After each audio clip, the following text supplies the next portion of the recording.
Roller Champions players have been pushing themselves to take this game to a new level by constantly breaking the boundaries on what we thought was possible with the game's mechanics, which means the pace of the game has changed a lot since its release. So with the ever-growing potential of Roller Champions and its players comes a more competitive atmosphere that makes it much harder to come out on top. With that being said, howdy, my name is Riley Rocks, and today I'm going to help you learn a few ways to approach offense to make competing that little bit easier, and what better way than successfully scoring on a guarded goal.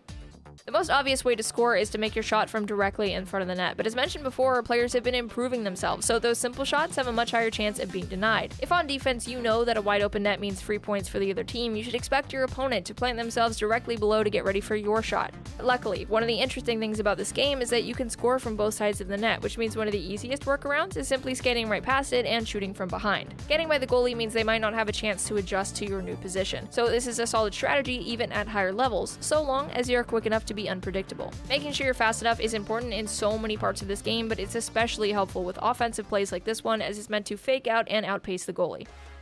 Now, you won't be the only player improving your gameplay, so even shots from the back of the net can be saved, so it's a good thing to switch things up when it feels too risky. If you've decided an immediate shot won't work, you can take faking the opponent out a little bit further by pretending you're going for an entirely new lap. Making it around that corner and through the second checkpoint can effectively make the entire enemy team begin a rotation to stop you from completing your second or even third lap, and in the event this fake out is successful, you have a chance to loop back around on that 1-2 ball and take your shot.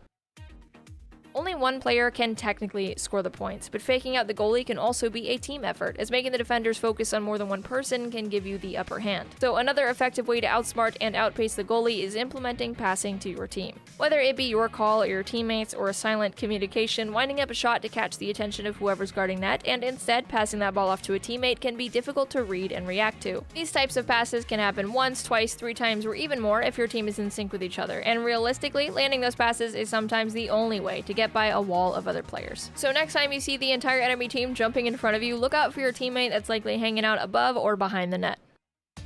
Now, if you're in a position where you can't fake out your opponent and they're actively closing off all potential passes to your team, learning how to utilize the game's mechanics to give you more speed and height so you can get a little fancy up on the walls can make you very scary to anyone in your way. Using self-passes to quickly move from one position to another can be tough to keep up with as a defender, so if you implement these moves with some of the previously mentioned strategies, you'll likely be capable of landing a really cool shot.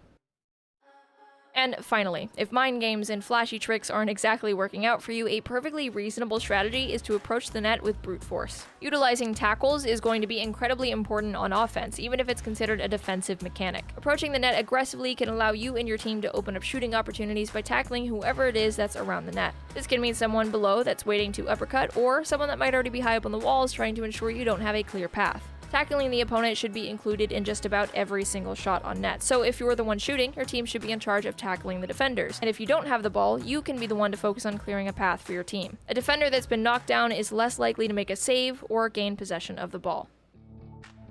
Making a choice on how to take your shot can be difficult, but with time you'll start to have a better understanding of the game and those decisions will start to feel second nature to you. So hop into some matches and try out a few of these strategies and see what works best for you, because the competition is getting tougher and you'll want to keep up to ensure you stay on top. I am wishing you all the best in the rink. Again, my name is Riley Rocks, and thank you for watching.